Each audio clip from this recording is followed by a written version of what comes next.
Lessons learned when you're on the road. Go. Full time. I guess start with big hopes and bucket list. What I wrote down.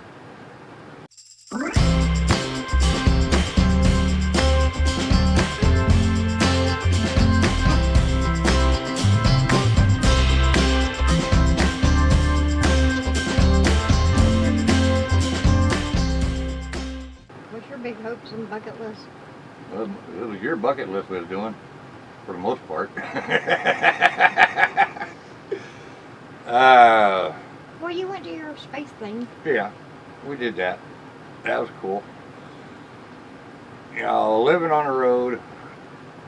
What was your ideas before we started this? Travel, travel, travel, travel. Yeah, we did quite a bit of that. And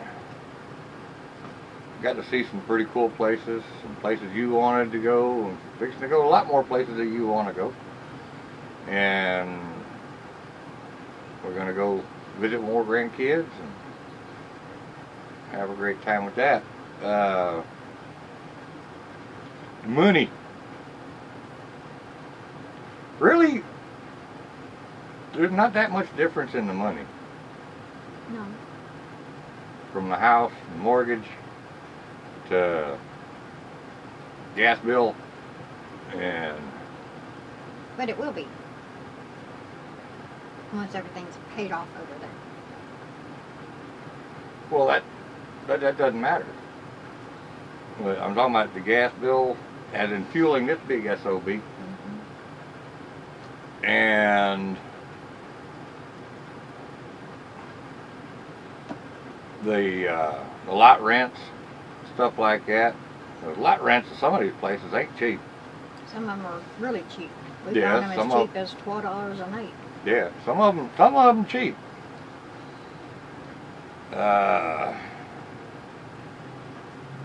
Raising a puppy on the road. Would you do that again? Yeah, with him. Yes, I would. He's a good dog. He turned into Marmaduke, who sheds his body weight every hour on the hour. Yeah, that's true.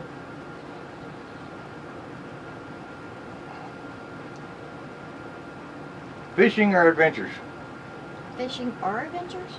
Well, not really. Well, fishing and adventures. I wouldn't Like every do- time we go out somewhere, like this last trip out to Purtis Creek. Yeah. And the trip to Purtis Creek before that. We didn't get no fishing in. We got a little bit of walking in the first time. Yeah. But we got no fishing. That was a stopping point on our way home. Yeah. So, if you want to go fishing or you want to go on an adventure, definitely plan a longer stay. A bare minimum 2 nights. And even then, that's questionable. When I plan a fishing trip or plan an adventure, I plan the whole week. That way we actually get it in. And keep what you catch. Well, there's limits. And apparently all I can catch is little bitty fishes.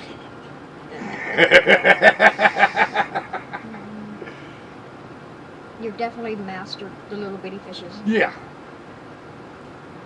Alright, home base. Do you need a home base? Yes and no. When we first gave the kids the house, we rented a lot down on the river. And yeah, we spent about 3-4 months down there. And we basically worked on the RV, doing our upgrades, like a new air conditioner, and The roof I redid the roof. and the cabinet. Had to completely rebuild the cab over, and we put cabinets in and stuff like that. So that came in pretty handy, but we could have done that from right here as well, which right here right now is next door to the house that we gave our daughter. And I think when we first hit the road, having that place down on the river was probably a really good idea, because it gave them the space and the time to realize that it's really real. It's their house, not ours. And at the same time, it gave us the ability to realize that this is really real. We live in a 32-foot RV. A whole lot of stuff that we thought we needed on the road ended up in a dumpster, or we gave it away. I'm still throwing things away. And like this last trip out, I've had this really cool old cooler, and I kept it, I guess, for nostalgic reasons, thinking that I would use it, and I haven't used the dang thing since probably July of last year. So I gave that to one of our friends that we saw while we was out on the last trip. And he didn't really even want it either, because it's just an old cooler. And I told him, I said, well, when somebody else shows up here, if they like this kind of old stuff, give it to them.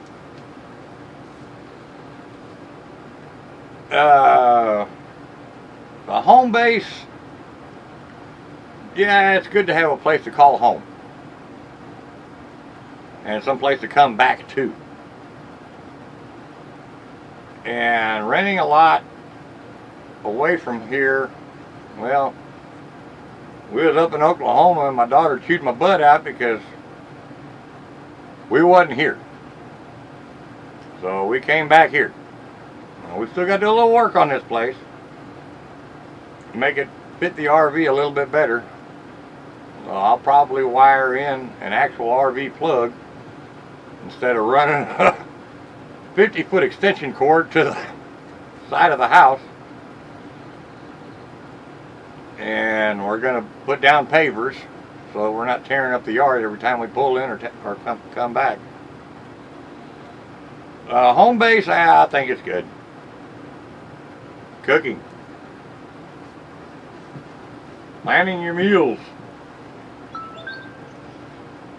That was a big challenge. For you. When we first thought about doing this, we were still empty nesters. And we were still trying to figure out how to cook for only 2 people. And sometimes we're still trying to figure out how to cook for only 1 people. Because sometimes I like stuff that she don't like, and there's stuff that she eats that I don't like. Well, that's a challenge. Another thing, cooking, yeah, you're cooking on a smaller scale because that oven is smaller than a household oven. So you're not cooking a turkey in here. And you're using propane instead of natural gas or electric. And that took a while to get used to for me. Well, there's a gas stove in there. It works the exact same way, except this one you got a light. And it gets hotter. I think the temperature's about the same. It's just these are smaller burners. But we can argue that some other time. Yeah, it takes some getting used to RV oven and stove. And in the wintertime, yeah, it's all fine and good. But when we start hitting them triple digits come summertime, yeah, that outside stove, that is a lifesaver. Because just even thinking about starting a stove in here, temperature goes up 30 degrees. That's why you make salads and use the crock pot and you cook outside. So we definitely had to adjust to that. You know, I can even bake biscuits outside now.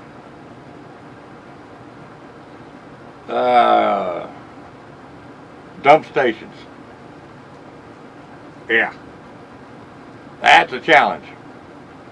We fill our water tank twice before we usually have to dump.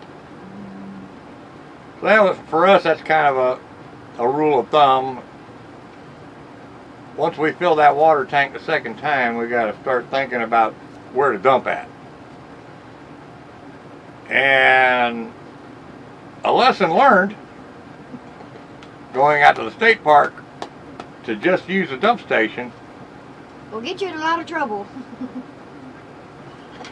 they want you to have an overnight stay and not a day pass.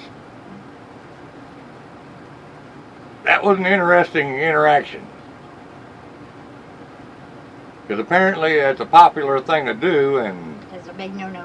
A big no-no. We did not know that we were breaking the rules.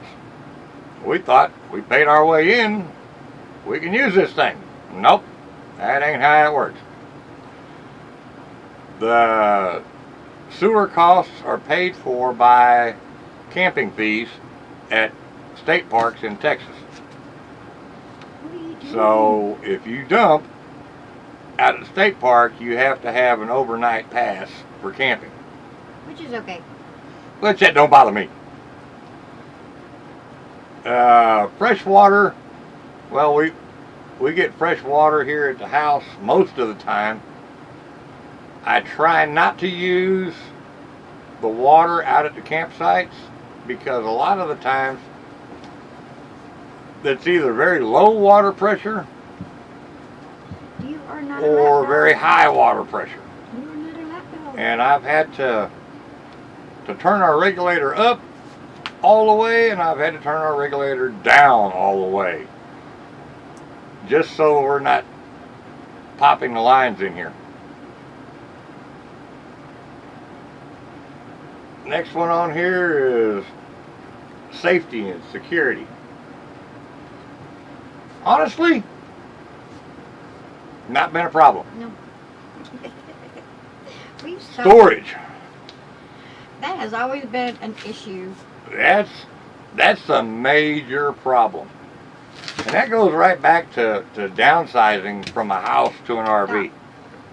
Because there's a lot of stuff you think you want from the house, and we find a place to cram it in here. And then we've got 3 storage boxes on the outside of the RV that all 3 have their own purpose. Alright, one is for roadside repair kind of stuff. That's where the jack is, the lug wrench, a couple of other major tools, and it just happened to work out where I also threw some of my fishing gear in there because it was small enough to fit in between all that stuff. Down here on this side, we have kind of like a junk box. And it's got bungee cords and ratchet straps, a box of nuts and screws and bolts, and fuses. I think we got a spare door latch in there, and a couple other things. And then we got our hose storage. But inside the RV, boy, do you learn how to store stuff in here. When we first got it, we crammed a whole bunch of stuff up here in the overhead, in the cab over. And I had it held up there with bungee nets and bungee cords and rope and... You look like the Beverly Hillbillies in the Yeah, it was a Beverly Hillbillies going down the road, and then we hit a chug hole, and then something came loose and hit her on the head. Yeah. I can't even remember what that was, but... I don't know. We definitely had to rethink that matter. So, while we were rebuilding the cab over, I came up with the idea and kind of took a friend of mine's idea the next step further. Gary Kelly, thank you. He had on his big country tour in their RV. They actually had those big plastic bins with the drawers on them, and I decided no, I can't do that. So we put up those kitchen cabinets up there, which those have been amazing. I opened up the back side of them so we can use the entire cab over all the way up to the windows. And that works out pretty darn good. And that's where we keep most of our bulk stuff, like the dog food, canned food, laundry soap. What else? Coffee pot. Coffee pot. Bulk items. Oh, and now we got the crock pot up there, and our boxes of cereal, mainly for the kids, and garbage bags, and just Odds and ends. a whole lot of odd and end stuff. And in these cabinets here, we just got the dishes and the cookware and our cups, and the other two up there is all food items. So that helps a lot right up there, because there's actually quite a bit of storage for food and cooking stuff. And then here in the dinette, not a whole lot of usable space on that side. So that's just stuff that's small enough and minute enough that we're going to use it once every 2-3 months, maybe you see it once a year. And in this one, where I keep spare parts and tools and supplies for maintaining this thing, keeping it up and running. And I think that works out pretty good, because we hardly ever got to get up in here. Next subject. Okay, next subject. Storms. Bad weather. Cold weather, hot weather, doesn't matter. Don't try driving this thing in a storm. Bad plan. Gets expensive. Already ripped the awning out twice. Heat. Yeah, with the new air conditioner, it's really not that big of an issue. The first few months was horrible. Yeah, that old air conditioner barely put out anything, and it sounded like a freight train. And cold weather. I love it. We saw, what was it, -5 last year? I don't know.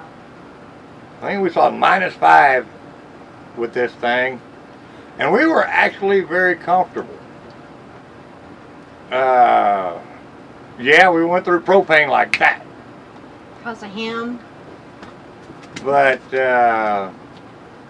after maintaining the heater and had a couple of messed up hoses, took care of that. And yeah, cold weather, not an issue in a Winnebago. Hot weather, yeah, when it starts touching on that 100 degrees, yeah, I'll crank up the engine, use the AC up there too. Upgrades and repairs. Well, we're kind of still in the middle of that. You still got to paint the outside. Yeah, I got to finish painting the outside. I got to sand and paint the cab. And Shay still wants her with a green and Pinks and yellows. pinks and yellow stripes. And actually, I think she's crazy, but I kind of like her design. So best upgrades we've done: that sink faucet, the air conditioner, these lights. Definitely get rid of the factory Winnebago lights. Now these are factory lights right here, and they've got LEDs in them, and they're very dim. But it actually works out for me in the morning. I don't have to turn on any bright lights. The LED lights that I have here in the center that are very bright, yeah, definitely a major upgrade. And they don't use any power. The next upgrade I think that I would recommend, especially anybody in an old Winnebago like this one, this thing left the factory with an 85 amp alternator, which proved to be very insufficient, even in stock form. So, when we burnt the alternator up coming out of Oklahoma,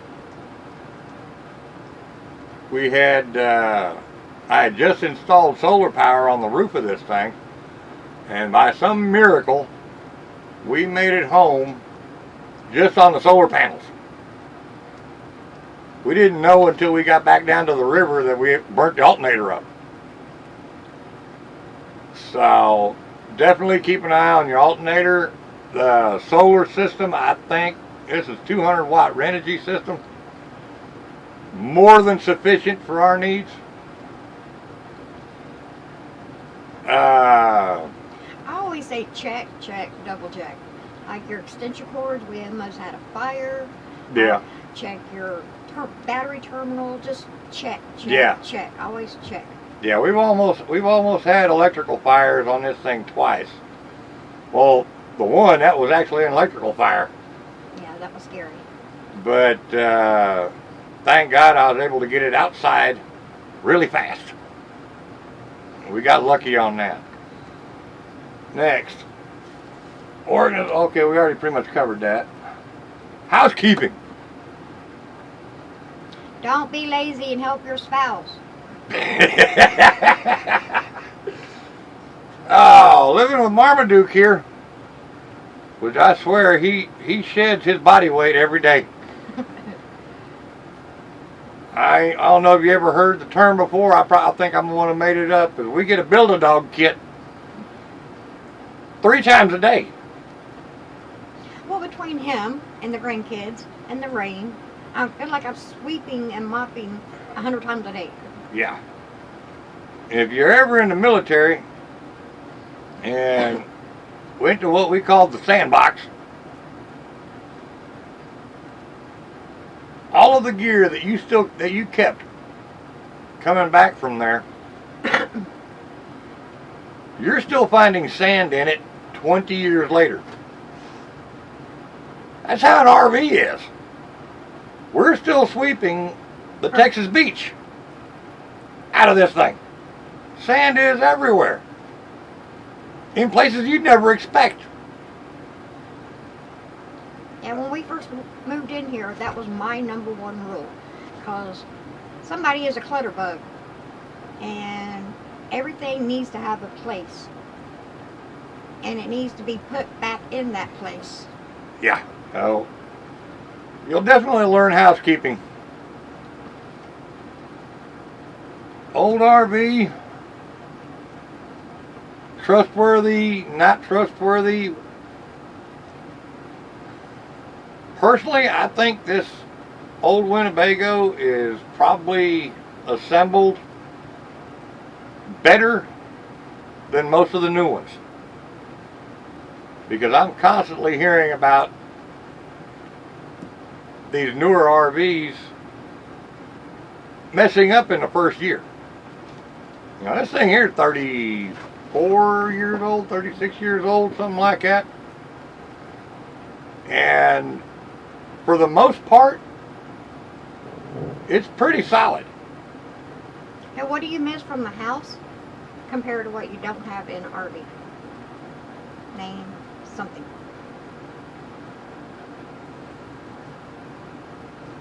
A full-size desk. That you can clutter up. Yeah. The only thing I miss is a bathtub. I miss Yeah, I running see a that. nice, hot, long bath and having candles and a bubble bath and a glass of wine and just relaxing. That's the only thing I miss. Is the bathtub. Yeah. Now, for any of y'all thinking about going full time in the RV? The number one thing that I'm going to tell you is you better like who you're in the RV with. And have a lot of patience. Learn to count to 10 and start over. You're going to get into arguments. That's going to happen. You're going to disagree with each other on how things should be done. That's going to happen. But you got to work your way through it. And laugh. And laugh about it, because we knew this was coming. But another thing, you're gonna learn things about your spouse, friend, however you want to put that you never thought you would know, and probably sometimes didn't want to know. So definitely like who you're in the RV with. Other than that, 1 year full-time RV life, man, I'm loving the hell out of it. It's great. Yeah, we're broke down right now. Kind of, sort of, no, not really. Because I'm catching everything, for the most part, before it becomes a major problem. So definitely keep up on your maintenance. Keep an eye on things. If you feel a vibration, check, double check. If you hear a noise, if you see something weird, definitely check it out. One lesson learned here just in the last 2 weeks. We popped a water line.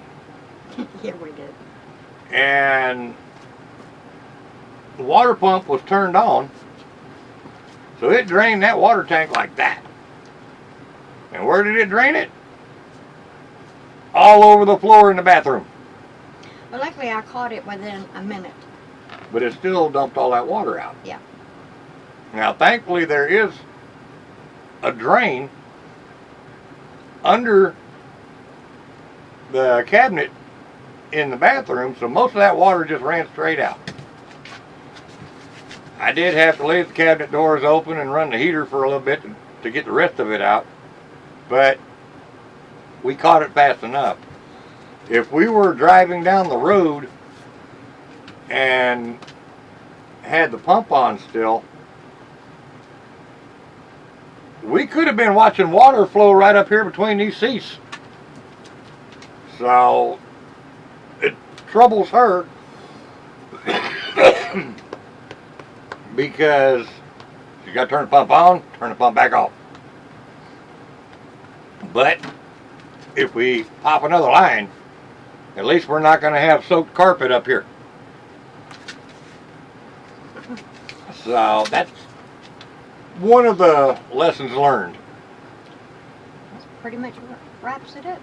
And yeah, that's pretty much it. We've gotten to see almost the entire state of Texas. We're still working on the northwest and the southwest. But Texas is big. Really? And there's a lot of stuff to see. And we're still not done seeing that. Once I feel more confident in the maintenance on this thing and the condition of everything, like, I'm not worried about that engine. I'm a little bit concerned about the transmission. I'm not worrying about the brakes. I'm not worried about the suspension so much, because everything seems pretty solid still, and I'm not finding any indication that there's going to be a problem.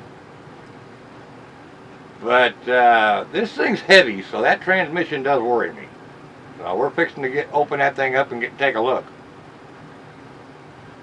But once I'm confident that we can trust this thing to put 5,000-10,000 miles on it, yeah, you bet your butt we're going to do it.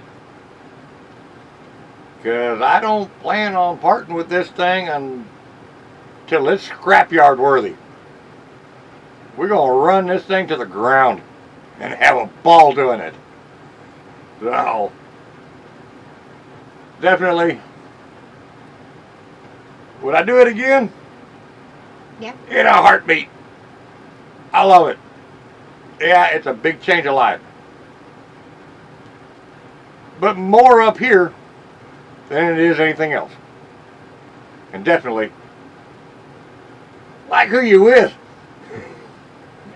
That helps a lot. I love her all the time. That don't mean we gotta like her all the time.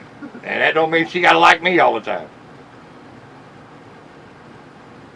But I'm gonna call that it. You got anything? Nope, I'm good. Alright. We'll holler at you later. Love you. Bye.